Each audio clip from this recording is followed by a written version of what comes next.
Bom dia, senhoras e senhores. Sejam bem-vindos à teleconferência da Auren Energia para a discussão dos resultados referentes ao terceiro trimestre de 2024. Esta conferência está sendo gravada e o replay poderá ser acessado no site de RI da companhia, ri.aurenenergia.com.br. A apresentação também está disponível para download. Informamos a todos os participantes que, após a apresentação, iniciaremos a sessão de perguntas e respostas. Mais instruções serão fornecidas no início do Q&A. Antes de prosseguir, aproveito para reforçar que as declarações prospectivas têm como base as crenças e suposições da administração da Auren e as informações atuais disponíveis para a companhia. Essas declarações podem envolver riscos e incertezas, tendo em vista que dizem respeito a eventos futuros e, portanto, dependem de circunstâncias que podem ou não ocorrer. Investidores, analistas e jornalistas devem levar em conta que eventos relacionados ao ambiente macroeconômico, ao segmento e a outros fatores podem fazer com que os resultados sejam materialmente diferentes daqueles expressados nas respectivas declarações prospectivas. Estão presentes nessa teleconferência o Sr. Fábio Zanfelice, CEO da Auren, e o Sr. Matheus Ferreira, CFO e DRI.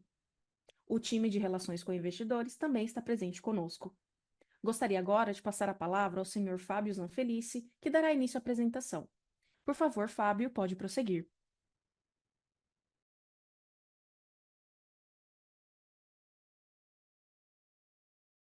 Bom dia, senhoras e senhores. Satisfação tê-los aqui na divulgação dos resultados do nosso terceiro trimestre deste ano. Vamos seguir aqui na apresentação e nós temos mais tempo para falar depois na sessão de perguntas e respostas. Vamos aqui para os destaques deste trimestre. Próxima página. Primeiro destaque bastante importante, acho que estão aguardado a conclusão da combinação da aquisição e combinação da S com a Auren. O cronograma segue conforme anunciado. Hoje a expectativa de conclusão da transação. Teremos reunião no Conselho de Administração das companhias para fazer a aprovação, né, e tudo transcorrendo bem. Teremos ao final desse dia, né, o anúncio da conclusão. Comentar um pouco, ontem nós anunciamos aí como ficou a conversão e as opções que foram exercidas pelos acionistas da S para recebimento do valor a ser pago pela companhia. Cerca de 24% do free float da S exerceu opção por ações da Auren, o que leva aí o free float da Auren a aumentar em 11%, e o que representaria aí em números, assim, fazendo uma analogia, uma captação de 550 milhões de reais. Então esse é o valor final aí da conversão da base, e que foi anunciado ontem em fato relevante. O processo de integração ali caminhou muito bem, agora os planos foram todos desenhados para o dia D1, que é o primeiro dia da nova companhia, que será, em tudo sendo aprovado hoje, amanhã. Também foi desenhado um plano para os primeiros 100 dias da companhia e um plano que vai ter a sua aplicação nos primeiros 365 dias, no primeiro ano da companhia. Obviamente, aqui, o foco principal desses planos é para a continuidade do negócio e, sobretudo, a captura das sinergias e o aumento da eficiência operacional dos ativos da S, como anunciamos no momento do signing dessa transação, e que foram os motivos pelos quais nós fizemos a aquisição da companhia. Outro destaque importante, Sol do Jaíba, nosso parque solar instalado no norte de Minas Gerais, entrou em operação comercial com 100% de sua capacidade, agregando aí 500 megawatts AC ao portfólio da companhia. Em relação ao resultado, anunciamos um EBITDA bastante expressivo, um aumento de 7% em relação ao mesmo trimestre do ano passado, atingindo o valor de 484 milhões de reais, motivado principalmente aí pela performance da comercialização.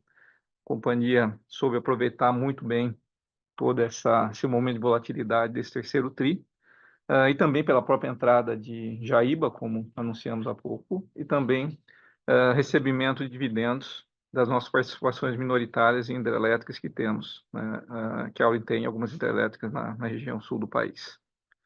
Como comentado, a comercialização agregou, nosso segmento de comercialização agregou um valor bastante expressivo, em MTM, quase 297 milhões de reais, onde nesse terceiro TRI houve a realização aí de 108,4 milhões. Também houve nesse TRI a captação de 2,5 bilhões de reais, para a nossa terceira emissão de debêntures, com custo bastante, né,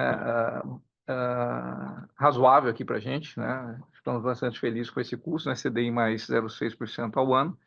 Esse tem como objetivo aqui suportar o caixa da companhia para obrigações aí de curto prazo.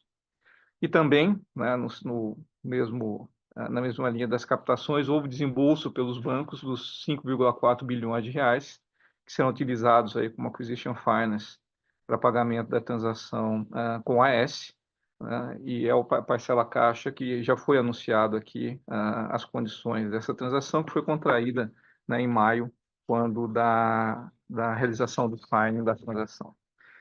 Muito bem, vamos para o segmento de mercado. Como nós sempre trazemos aí, né, as principais grandezas do mercado de energia, energia natural fluente, a evolução da energia armazenada, não só nesse terceiro TRI de 24, mas ao longo de 24 nós vimos uma reversão importante em relação ao cenário hidrológico. Tivemos um ano de 2022 com o ENA muito próximo à média, um ano de 2023 com a ENA acima da expectativa, e 24 uma recessão importante, né? Ficando até agora praticamente 30% abaixo da MLT, o Sistema Interligado Nacional. Nesse terceiro TRI, a ENA média foi 66% da MLT, muito diferente dos 95% que observamos no TRI anterior. Só o desvio aí chega, né, quase 3,4, 3,5 gigawatts médios a menos do que observamos no terceiro TRI de 23. Isso refletiu naturalmente no armazenamento, ao passo que de dezembro de 22 a setembro de 23 nós agregamos 15 pontos percentuais no armazenamento do sistema interligado.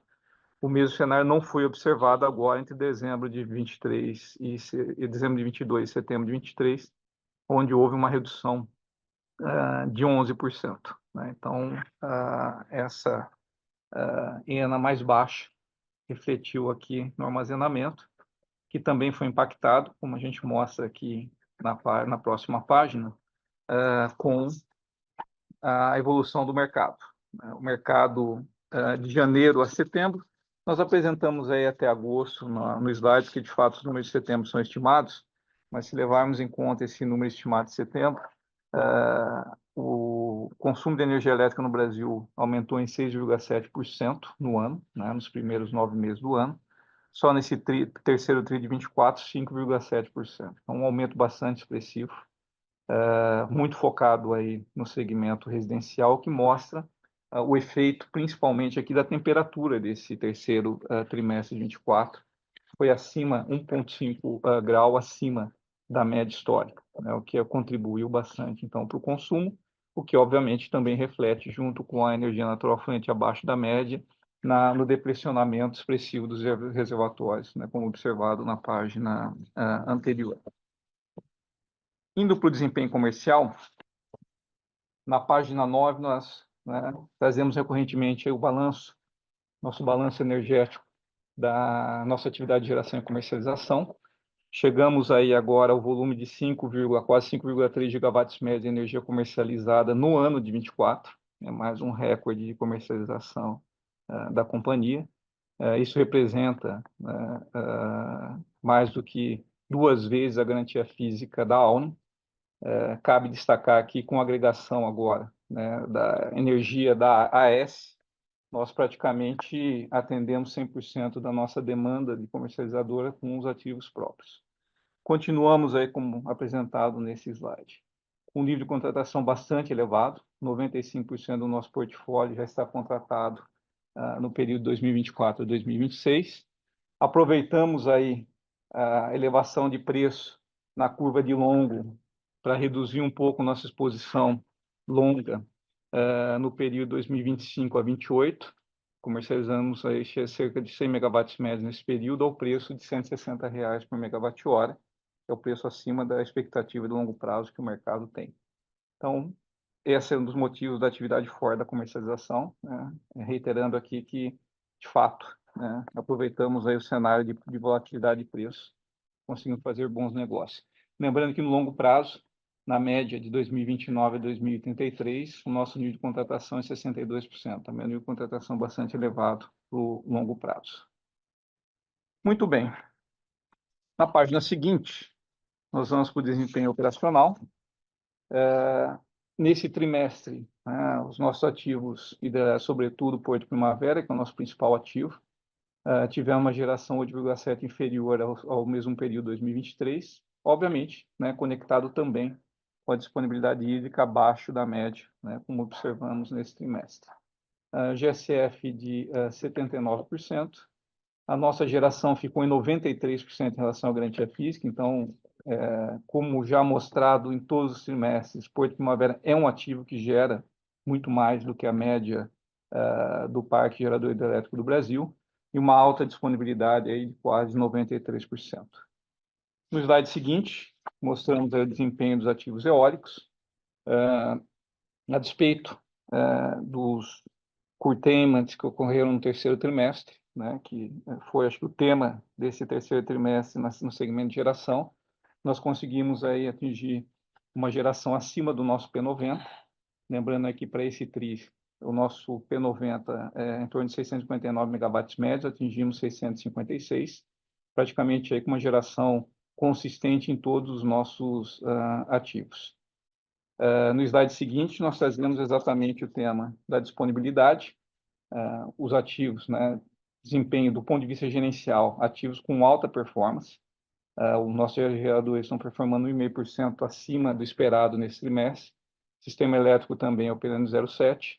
O ofensor, um pouco do resultado desse trimestre, se houve, né, apesar de ser um resultado muito bom. O recurso eólico ficou 1,6% abaixo do esperado. E as restrições de geração aqui que ficaram em 5,7%. Aqui, nominalmente, aqui é o curtailment, que, considerando a média do sistema interligado, ficou em torno de quase 13%, os ativos da companhia operaram num regime com uma redução muito inferior à média nacional. No slide seguinte, nós apresentamos, então, aí a conclusão da entrada em operação de Jaíba 5, né, o nosso projeto que hoje se chama Sol do Jaíba. São 626 megawatts pico, que representa 500 megawatts AC, totalmente em operação, né? Concluímos a operação total agora em setembro, dentro do cronograma esperado e também abaixo do custo que prevíamos no nosso orçamento. Tudo bem? Na sequência, nós vamos passar o desempenho financeiro. Passo a palavra aqui ao Matheus, para continuar aqui a apresentação. Bom dia a todos. Na página 16, a gente tem o desempenho financeiro da companhia. A receita líquida no trimestre cresceu 26% comparado com o mesmo trimestre de 2023, muito por conta da atividade da comercialização, que teve um incremento de 37% no volume de energia comercializado. No EBITDA, como o Fábio colocou no começo da apresentação, teve um crescimento de quase 7%, batendo aí 484 milhões de reais no trimestre, muito por conta do melhor resultado na comercialização, do início das operações dos parques solares, que no ano passado a gente não estava com eles ainda operando, e do melhor pagamento de dividendo das participações, que nesse trimestre bateu 97 milhões de reais. Na página seguinte, com relação à evolução do PMSO, o PMSO no trimestre teve um crescimento nominal de 7,9%, mas vale o destaque aqui de 3 atividades, que foi o início da geração dos ativos solares, a aquisição da Esfera e despesas não recorrentes relacionadas ao processo de integração da ES. Então, se fôssemos excluir essas 3 variáveis que não estavam no terceiro trimestre de 23, a gente teve uma queda do PMSO nominal. Na página seguinte, a gente fala sobre a gestão do endividamento. Como o Fábio mencionou, a gente teve 2 emissões que não impactaram ainda o terceiro trimestre por terem sido feitas em outubro, mas foram eventos que estão já nas nossas demonstrações financeiras. 2 deles aqui, a emissão de 2,5 bilhões a um custo bastante competitivo, de CDI mais 0,6, e o desembolso do Acquisition Finance, que tinha sido contratado lá em maio, foi desembolsado agora no dia 28 de outubro, no valor de 5,4 bilhões de reais. O prazo médio da dívida da Auren ao final do terceiro trimestre, ainda sem o impacto dessas duas emissões, é de 7,3 anos. Quando a gente olha o cronograma da dívida está bastante adequado, quer dizer, grande parte do vencimento no longo prazo, e a gente encerrou o trimestre com caixa de 5,4 bilhões, acima do necessário para operar a companhia, mas nos preparando para o closing da transação com a AES. A dívida líquida EBITDA terminou o trimestre em 1,6 e o endividamento total 8,3 bilhões, sendo a maior parte indexado ao IPCA e TJLP. Na página seguinte, a gente fala sobre o fluxo de caixa livre. A conversão de caixa foi de 84%, um percentual bastante alto. O fluxo de caixa terminou o trimestre em 409 milhões de reais e o fluxo de caixa livre 283 milhões de reais. Então, com isso, eu passo novamente para o Fábio para terminar a apresentação. Obrigado, Matheus. Vamos lá, falando um pouco sobre a combinação de negócio com a AES. Nós trabalhamos nesses últimos 4, 5 meses, desde o sign da transação, para realmente criar um grupo multifuncional com as duas companhias, para estabelecer um plano bastante robusto, que passa a ser aplicado já, uma vez aprovada hoje pelos conselhos de administração, a transação passa a ser aplicado já a partir de amanhã, com o objetivo, né, principal e fundamental de capturar as sinergias que nós nos comprometemos a capturar quando fizemos o desenho para essa transação e além, né? Ou seja, nosso desafio aqui é além do que nós realmente nos comprometemos, foi e sempre será o espírito da companhia. Então, a estratégia de integração tinha isso como foco principal, né? Esses planos já estão prontos. Como eu disse, contou com equipes das duas companhias, então várias pessoas envolvidas, mais de 350 pessoas envolvidas na construção desses planos. Todas as discussões que eram permitidas e nas áreas que eram permitidas, né, nas duas companhias, né, todas as pessoas foram envolvidas. Nós seguimos também uma governança nas áreas onde, de fato, era sensível por questões de concorrência. Foram criados clean teams para tratar desses temas, mas não foram temas que foram deixados de lado. Então, tanto no tema de comercialização como em projetos Greenfield, clean team das duas companhias trabalharam para manter, né, a operação e alinhar as duas companhias, né? E aí, de fato, usamos, além da própria metodologia, né, que esse tema carece, nós contamos também com consultorias especializadas, sobretudo para definir uma nova filosofia de operação e manutenção para a nova companhia, dado os desafios operacionais, principalmente os ativos eólicos da AES. Nós, a partir de agora, havíamos nos comprometido e vamos, de fato, melhorar a performance desses ativos, como também consultorias para nos ajudar a desenhar a melhor estrutura organizacional, para que a gente, de fato, também, né, fizesse com que essa estrutura trabalhasse para que a captura de sinergias ocorra. Então, esse foi um processo, né, que nós ficamos muito, muito felizes até pela integração e pela colaboração dos dois times. Temos um projeto, um plano muito bem detalhado, e como eu disse no início da apresentação, ele passa a ser aplicado a partir de amanhã, e tem 2 fases, né, os primeiros 100 dias e depois o primeiro ano. No slide seguinte, a gente já parte aqui para as considerações finais. Eu acho que essa última página aqui ela é bastante importante para nós, né? Ficamos bastante felizes em poder escrever essa página. Essa é a última divulgação de resultados da Auren, né? Como ela é hoje, né? Uma empresa que a partir de amanhã deixa de 3,6 gigawatts de capacidade instalada, passa a ter 8,8 gigawatts, passa a ser a terceira maior geradora do Brasil, continua sendo líder em comercialização de energia, como já era até então. E aqui o nosso comprometimento e o nosso empenho aqui em, de fato, capturar todas as sinergias, né, realmente transformar essa nova empresa numa empresa de excelência e de referência no setor elétrico brasileiro. Eu não posso deixar de agradecer aos nossos colaboradores que nos trouxeram até o momento e vamos levar além, né? Acho que tudo isso só é possível porque nós tivemos aqui times engajados. Essa é uma construção de 8 anos que contou com muitas pessoas, né, que teve empenho de muita gente, teve muita gente realmente que se dedicou a esse projeto. Agradecemos e damos as boas-vindas aos acionistas da S, né, os novos investidores que fizeram opção pela conversão pelas ações da Auren. Então, esses novos investidores, desejamos aí, né, sucesso conosco nesse futuro e agradecemos a decisão. E também, né, damos as boas-vindas para os novos colaboradores que irão compor a companhia a partir de amanhã, que são os colaboradores da S, né? Então, amanhã, a partir de amanhã, nós temos um time só, o time Auren, e vamos contar aí também, né, com toda a experiência e a competência do time AS, que vai nos ajudar aqui a atingir esse objetivo, que é, de fato, fazer a Auren se tornar uma referência no setor elétrico brasileiro. Obrigado, pessoal. Então vamos agora aqui para as perguntas e respostas. Obrigada. Iniciaremos agora a sessão de perguntas e respostas. Caso queira fazer alguma pergunta, por favor, pressione o botão levantar a mão.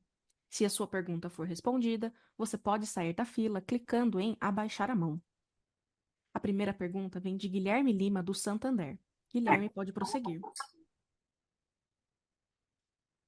Bom dia, pessoal. Obrigado pela pergunta. Eu queria falar do tema de curtailment. Vocês mencionaram o impacto de 5% nos ativos eólicos, né? 14% nos solares. A S mencionou o impacto de 17% eólico no TRI. Eu queria entender se, com a mudança de metodologia do ONS, vocês já estão vendo a operação normalizada de fato, ou ainda estão esperando alguma linha de transmissão entrar para normalizar a operação, reduzir o curtailment? E se vocês teriam algum pleito de ressarcimento relevante desse curtailment que a gente viu nesse ano, principalmente ali dos ativos da ES, que foram mais relevantes. E, por fim, se vocês puderem comentar a visão de vocês do curtailment a médio prazo, como é que vocês enxergam que por confiabilidade e o energético, né, por falta de carga, poderia evoluir olhando o médio prazo? Obrigado. Guilherme, obrigado pela pergunta, né? Acho que essa pergunta é a pergunta importante do trimestre, né? Todo mundo realmente, acho que nós elegemos aí talvez como esse tema, o principal tema do trimestre para o setor como um todo. Muito bem, a gente apresenta nossos números aqui da S, de fato, a gente não pode entrar nos números da S ainda, né? A gente ainda não concluiu a transação, então nós reservamos aqui a não entrar muito nos detalhes do número da S, mas dando uma informação importante que está no próprio release da S, né? A S ela, no release, ela comenta, por exemplo, Cajuína, que foi o ativo mais impactado, até o dia 17 de setembro, Cajuína sofria com curtailment da ordem de 53%, e depois que o ONS, em 17 de setembro, resolveu ampliar o cluster de redução ali na região do Rio Grande do Norte e do Ceará, o curtailment caiu para a faixa de 4,4%. Então, isso é uma notícia bastante importante e dá um pouco da dimensão do quanto melhorou, só com a mudança da regra do ONS. E aí nós tivemos, né, ao longo desse mês de outubro, a entrada das linhas de transmissão, né, de PCM2 para Catuba, aqueles nomes bastante, né, peculiares de linha de transmissão, né, que eram, de fato, o maior gargalo que existia e que foi o causador ali daquele curtailment localizado ali no Rio Grande do Norte e Ceará, né? Então, para falar um pouco do que aconteceu, qual que é a visão aqui nossa, né? De novo, nós não temos detalhes, não podemos falar os detalhes da S ainda, mas eu acho que o curtailment que aconteceu nesse trimestre, ele deriva de algumas condições, né? A condição hidrológica propriamente dita, né? Nós tivemos uma recessão hidrológica muito grande, que fez que houvesse maior despacho térmico. Um pouco da região norte, que não teve como suportar a ponta, por ter afluência às usinas do norte foram bastante baixas, e aí reforçou ainda mais o despacho termoelétrico. E esse tema, propriamente dito, da restrição de transmissão ali, né, das linhas que nós comentamos agora, né? Então, isso acho que foi ali a tempestade perfeita para ter um aprofundamento de curtailment maior naquela região.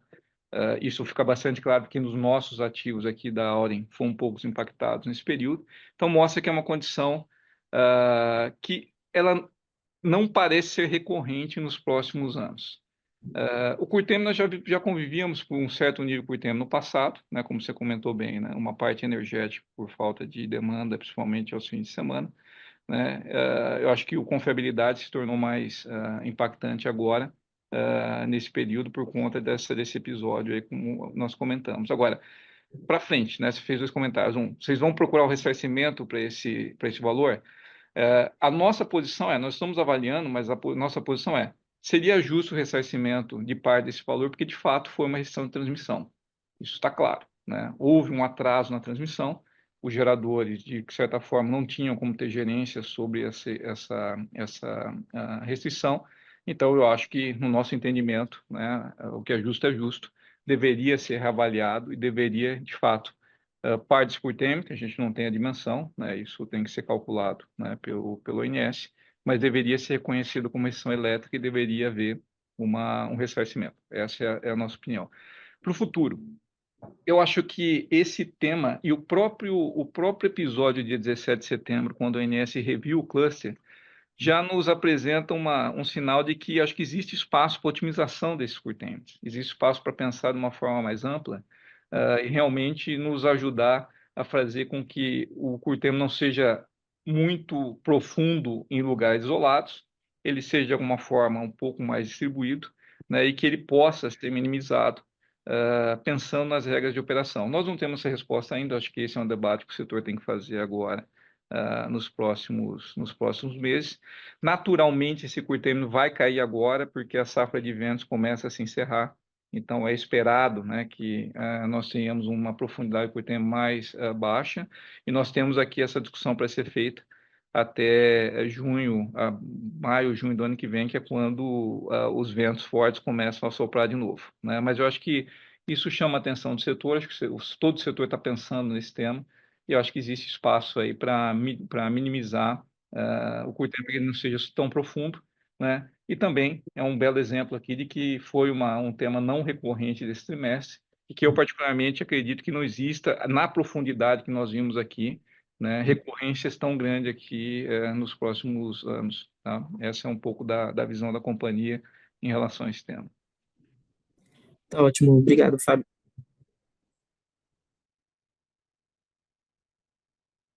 Trade do Itaú BBA.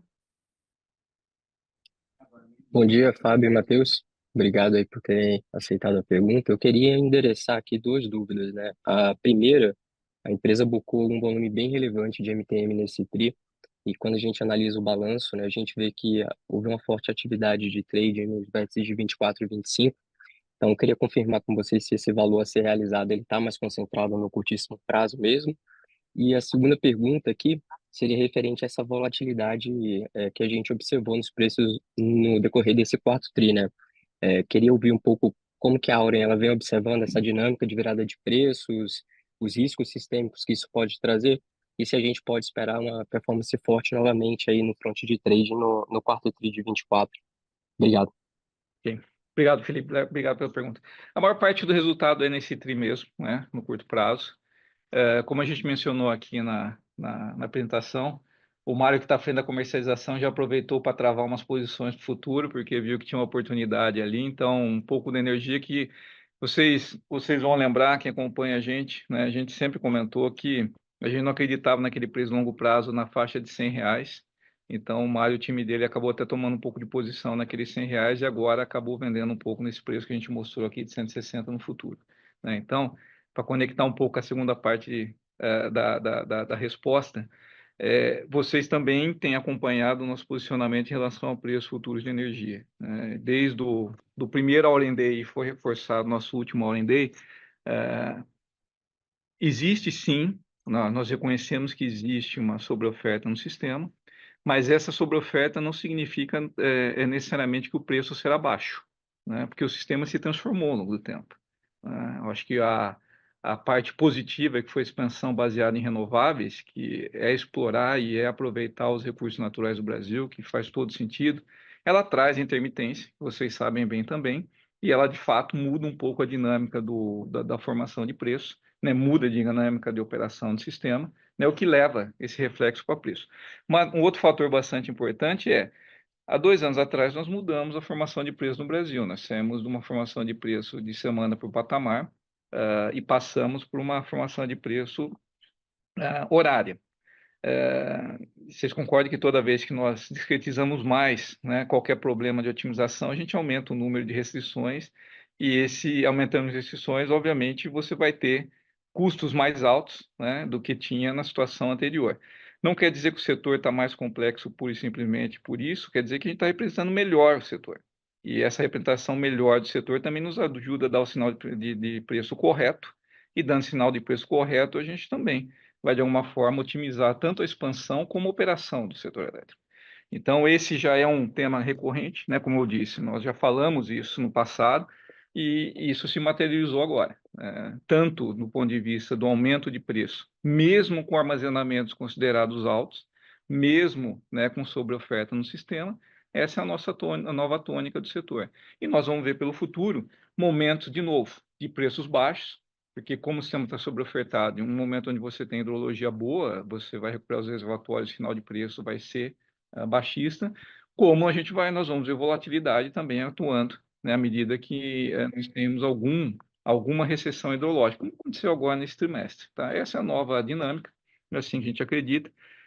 De novo, nós não acreditamos que o preço será baixo para sempre. A gente acredita sempre na dinâmica do custo marginal de expansão, e o custo marginal de operação vai ter que se alinhar em algum momento, né? E, nesse meio tempo, a hidrologia vai ter o seu papel, trazendo mais volatilidade para o sistema que mudou, né? E aí eu acho que a forma de agregar valor é ter uma comercializadora atuante, né? Investir muito em inteligência de mercado para aproveitar essas janelas, né? E realmente converter isso em valor para a companhia, como foi feito nesse trimestre. E Perfeito, super, super obrigado aqui, Fábio. Só um ponto também, ainda nesse tema, que eu perguntei aqui, se vocês veem algum tipo de risco sistêmico que pode surgir aí com essa virada de preço, no sentido de é, é, é, alguma empresa que enfrentar algum pouco mais de dificuldade. a gente ainda não tem, assim, nada já notificado, né? Não recebemos nenhuma notificação de empresa ainda formal de que existe algum problema. Eu acho que, obviamente, toda vez que você tem alta volatilidade, né, no mercado dinâmico como é o mercado brasileiro, você pode ter algum estresse, você pode ter algum risco. Mas observe também que agora, daqui para frente, já tem uma tendência de baixa de preço de novo, né? A hidrologia já tem demonstrado que ela está dentro, está indo mais ou menos para uma convergência da média. Nós temos aqui, quem acompanha o setor há muito tempo, né? Raramente a gente viu começar a chover em outubro, então no início de outubro a gente já está vendo isso acontecer. Então a gente já vê uma expectativa de melhores afluências, e eu acho que um retorno dos preços para patamares, né, um pouco mais acomodados em relação ao que aconteceu no último TRI, sobretudo em setembro. Tá? Isso também reduz bastante, né, qualquer probabilidade de risco sistêmico. Tá? Perfeito, obrigado. Próxima pergunta vem de João Pimentel, do Citi. Bom dia pessoal, bom dia Fábio, bom dia Matheus. Eu queria aproveitar aqui e fazer ainda um pouco no gancho aqui da pergunta do Felipe e depois fazer uma outra pergunta sobre disponibilidade.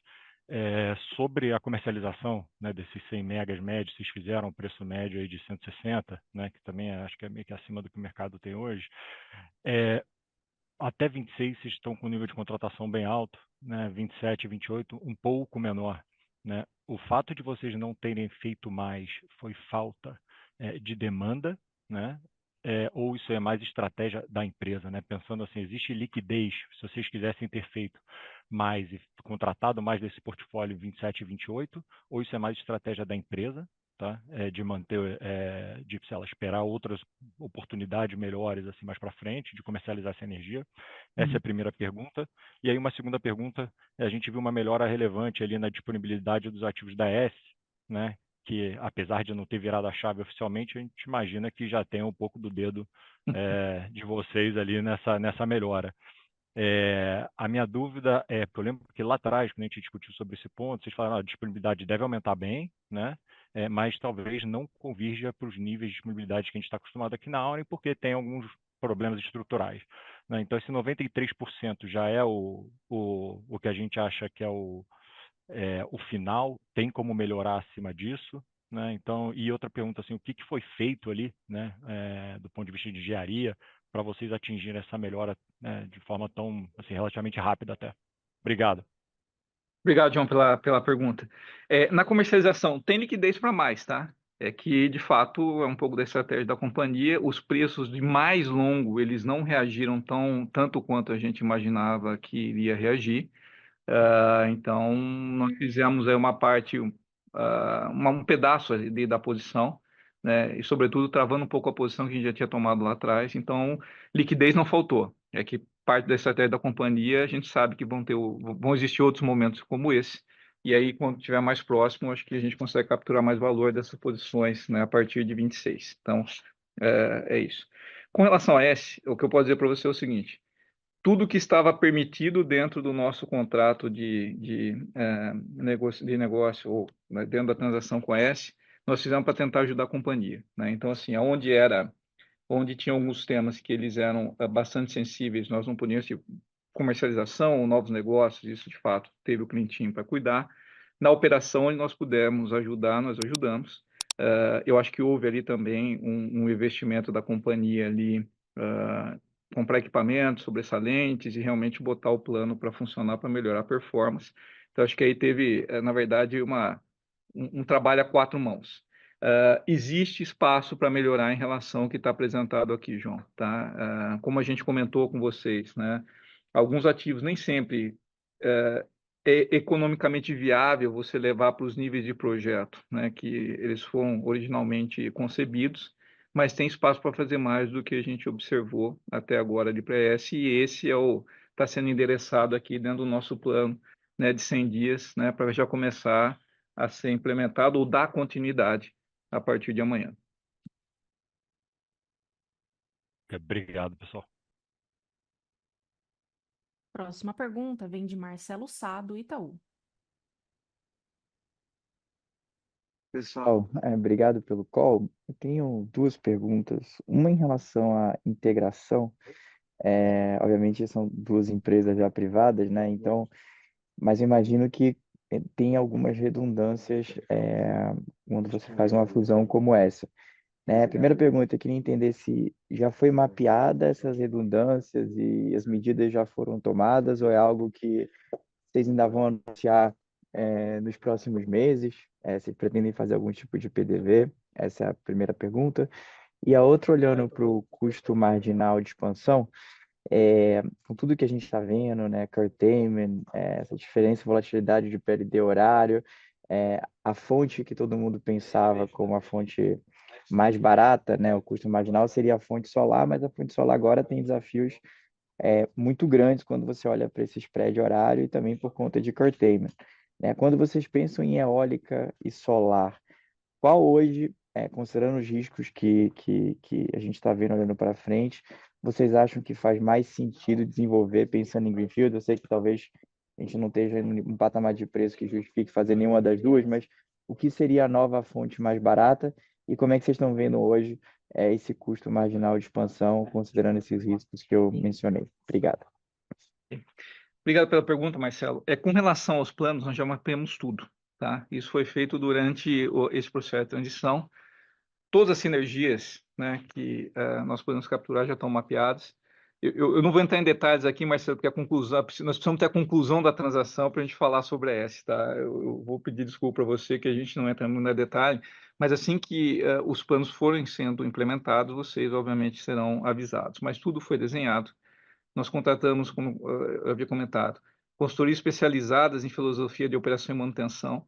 Hoje nós temos, para vocês terem uma ideia, nós temos um mapeamento dos ativos ES por aerogerador. Tá? A gente sabe hoje qual é o problema de cada um, não é por parque, é por aerogerador. Tá? Isso já foi feito durante o processo de transição. A gente vai tratar por indivíduo, né, a partir de agora, dentro da S, e todas as outras sinergias que nós identificamos e a gente vai colocar a captura em prática. Com relação ao custo marginal de expansão, você falou bem. O mercado, ele normalmente comparava eólica e solar pelo LCOI. O LCOI da literatura, ele já se mostrou que ele não pode ser aplicado, ele não pode ser comparado. Nós também falamos um pouco disso no passado, né? E muitas vezes a gente, nos projetos que nós entramos, até o próprio Jaíba, nós comentávamos com vocês que é o seguinte, só fazia entrar nesse projeto se nós tivéssemos aqui um hedge natural para esses projetos. E o nosso hedge natural sempre foi o portfólio ótimo que nós sempre advogamos a todo esse tempo, e agora ele se mostra, né, mais do que nunca como imprescindível ter no setor elétrico. A gente já vê que a Solar tem um LCOI, vai ter que ser agregado aqui um hedge, né, do PLD horário, mais curtailment, e a eólica, que ela ficava um pouco fora de mercado por causa do custo do capex, que pós-pandemia não foi reduzido, ela demonstra que, apesar do curtailment, ela acaba tendo mais resiliência que a solar. Então, eu acho que a gente entra num novo momento agora de reprecificação dos ativos, né, que vão comandar a expansão do país. Do nosso lado aqui,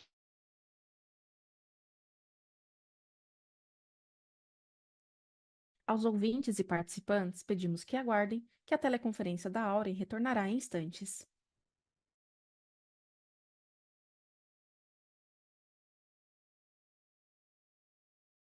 recapitulando um pouco aqui de forma rápida. Então, assim, os pontos, né? Solar e eólica agora tem que ser precificado de formas diferentes. Para solar, nós temos que ter, de fato, um hedge, né, para o período de horário e para o curtailment. A eólica, ela sempre se mostrou nos últimos anos, principalmente pós-pandemia, como uma expansão que ela acaba sendo mais cara em relação ao solar, só que agora ela sofre menos do que a solar, tanto em curtailment como período de horário. E também tem o detalhe importante, que é o fator de capacidade da eólica, que ele é muito mais variável, ou seja, nós temos ativos com fator de capacidade diverso, que também muda um pouco, né, a competitividade de cada projeto eólico. Hoje, se a gente pega um projeto eólico que está ali, né, no primeiro quartil, projetos espetaculares no Brasil, com um fator de capacidade de 60%, a gente consegue viabilizar esse projeto, né, com os preços de mercado atuais. Isso não é, naturalmente, hoje, a mesma realidade de projetos solares. E também você encontrar um projeto de 60% também não é tão fácil no Brasil. Então, aqui, Marcelo, acho que vai ser agora cada vez mais as características individuais de cada projeto vai fazer diferença, né? E os REDs vão ter que ser inclusos agora no preço. O que, de novo, voltando à nossa a uma das perguntas aqui que eu estava respondendo, tende a levar o custo marginal de expansão para cima, né? E se a gente realmente encara que o custo de longo prazo ele tem que convergir com o custo marginal de expansão, a tendência é de preços maiores no longo prazo no Brasil. Não, perfeito, tá claríssimo. Acho que só complementar um ponto que a gente questionou vocês, sempre questiona em toda reunião, e como vocês têm muito conhecimento de comercialização, talvez consigam dar um pouco mais de informação.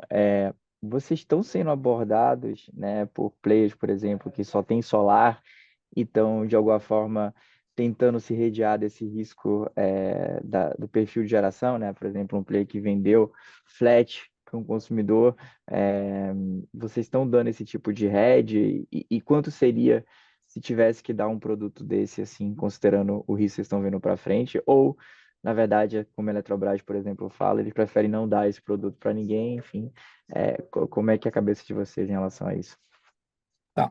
O Marcelo, a gente não tem sido abordado diretamente, mas a gente já vê que o mercado, conversa com as empresas, todo mundo já reconheceu que esse é um tema importante e vai precisar de alguma forma, de alguma proteção. Alguém vai ter que buscar, quem tem um portfólio 100% solar, terá que buscar uma proteção, porque essa variação, ela não é tanto pelo valor médio, mas é pela dificuldade hoje de você precificar, né, e ter uma flexibilidade no produto flexível que realmente traga um hedge que faça sentido para a fonte solar. Por isso, de novo, né, hidrelétrica, portfólio ótimo, tudo isso faz sentido, porque esse não é um hedge que ele é facilmente calculado. Por exemplo, tivemos alguns horários, né, quando você está muito no piso, o preço é flat.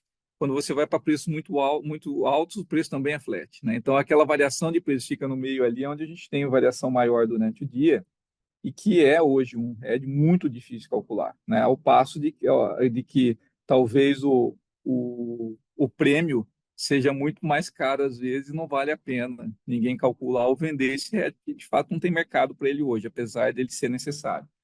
Dito isso, nós também não fazemos comercialização do hedge natural que a gente tem dentro do portfólio. A gente sempre advogou aqui que a gente tinha que construir um portfólio ótimo.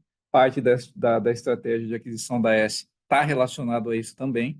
Não colocamos isso dentro do preço da aquisição, mas a gente vai manter hoje a flexibilidade que a gente tem no nosso portfólio, ou para atender clientes, né, para realmente nós expandirmos aqui, vender produtos para clientes, ou para suportar a eventual expansão da companhia, onde nós precisamos redear alguns ativos, de alguma forma parecer um bom projeto solar, obviamente tem que botar na conta, mas eu tenho dentro do rede natural, né, que me permita continuar expandindo.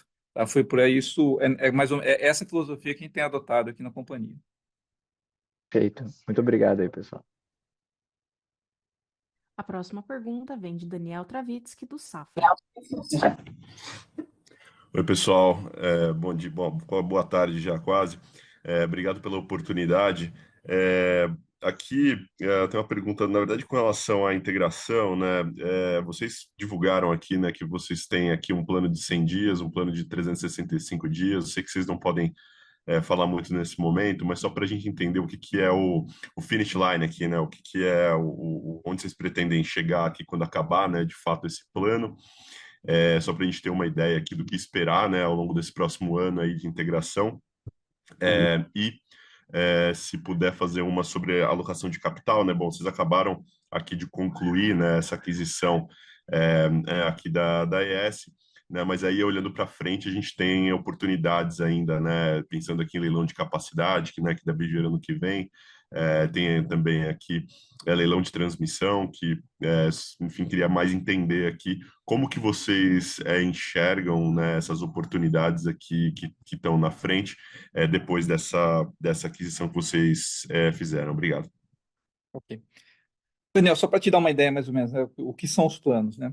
Nós temos sinergias que elas podem ser capturadas de uma forma mais rápida e outras que elas levam mais tempo, mas não porque necessariamente isso vai ser para muito mais tempo. Mas tem sinergias, por exemplo, que elas necessitam de equalização de sistemas. Hoje, né, em qualquer, não é só o nosso caso aqui, em qualquer transação onde você tem combinação de companhias, eu acho que o que leva mais tempo é fazer equalização de sistemas, sobretudo ERP, que é o SAP. Isso leva alguns meses, né? Então, uma parte do plano de 100 dias, a gente fala de 100 dias porque tem tem todo um procedimento para fazer essa equalização, entombar os sistemas para os sistemas da Audi. Tem ERP, tem um sistema de faturamento da comercializadora. Então, isso hoje é o que leva dentro do nosso plano aqui mais tempo. Mas são meses, não é um ano. Tá? No resto, todas as sinergias, o mais rápido nós pudermos capturar, nós vamos capturar. Existem outras sinergias que nós tínhamos também estimado, que depende de organização societária, né? Isso também leva um pouco de tempo. Então, por isso que esses 100 dias ele está muito mais associado a restrições para ser implementadas, que é natural de qualquer negócio, do que a dificuldade de implementar sinergias. Lógico que, como eu comentei, a gente não pode dar muito detalhe agora para a conclusão, nós precisamos dar conclusão da transação, mas assim que a gente tiver, obviamente, concluída a transação e vocês quiserem ter um pouco mais de detalhe, né, a gente pode apresentar. Com relação ao investimento, a companhia continua olhando, né? Tá? O Joca, o time de M&A, continua olhando oportunidades. Né? O que nós só queremos fazer é uma incorporação da S bem feita. Né? E nós não queremos nos distrair com outras coisas, né, antes de ter uma incorporação já praticamente no trilho. Ela não precisa estar 100% feita, mas ela tem que estar bem avançada. Então, o foco da companhia hoje é entregar o que nós nos comprometemos a entregar quando nós optamos por fazer essa transação. Agora, na esteira, na mesma esteira, né, na lateral ou paralelamente, o leilão de capacidade é uma coisa que a gente já tem estudado, então isso não vai demandar muito mais esforço da companhia como um todo, demanda do esforço do time do Joca, do time do Daniel aqui, que é o pessoal de implantação. Então isso a gente continua olhando. Transmissão, a gente gosta do ativo, né? A gente já tem falado várias vezes. Obviamente tem que ter uma oportunidade que faça sentido para a gente. Acho que é um ativo que dentro da equação de risco-retorno agrega muito para a companhia, agora mais uma companhia com o tamanho que ficou, né? E, de fato, a gente continua olhando oportunidades, né? Mas a gente precisa fazer as coisas, primeiro entregar o que a gente se comprometeu para depois dar um próximo passo aí. Tá? Legal, Fábio, obrigado. A sessão de perguntas e respostas está encerrada. Gostaríamos de passar a palavra ao Sr. Fábio para que faça as considerações finais. Senhoras e senhores, obrigado pela disponibilidade de vocês de falar com a gente, né? Como eu comentei, esse é uma divulgação de resultados de história para a companhia, né? A próxima, com certeza, a gente vai estar muito mais animado aqui, porque a companhia vai dobrar de tamanho. Vamos ter que mudar até um pouco a forma de fazer a apresentação aqui, porque, de fato, né, o número de ativos aumenta, né? Os temas também, né, aumentam. Então, o Matheus, o time de RI que está trabalhando já num formato diferente para fazer essa divulgação a partir de agora. Acho que nós tivemos um trimestre bastante importante, né? Ficamos felizes com o resultado, sobretudo com a atuação da comercializadora, onde a nossa estratégia realmente pôde ser colocada em prática, uma estratégia que a gente já tem anunciado há um bom tempo. E a partir de amanhã, uma vez concluída a transação da S, nós estamos à disposição dos senhores e senhores para falar mais sobre a companhia, né, para conversar um pouco e apresentar o plano no que nós podemos apresentar também, porque algumas ações elas dependem do tempo e elas têm uma certa estratégia para ser implementada, mas estamos à disposição das senhoras e senhores para falar sobre a nova companhia. Okay? Obrigado a todos. Eu reforço aqui só, de fato, né, o meu agradecimento aos colaboradores da Auren, aos colaboradores da S. Estou muito seguro de que a gente construiu um plano, né, a gente construiu um case, nós fizemos uma transação que nesses meses em que nós tivemos para trabalhar e para conhecer uma outra companhia, nós encontramos coisas muito melhores do que a gente previu quando nós fizemos o business case. E também encontramos pessoas do outro lado, né, fantásticas, que também nos ajudaram aqui. Então, gostaria de deixar meu agradecimento aqui para o time da Aura, agradecimento para o time AS, né, por estar nos ajudando aí a consolidar e transformar um sonho nosso em realidade a partir de amanhã. Okay? Obrigado a todos. A conferência da Auren está encerrada. Agradecemos a participação de todos e tenham uma boa tarde.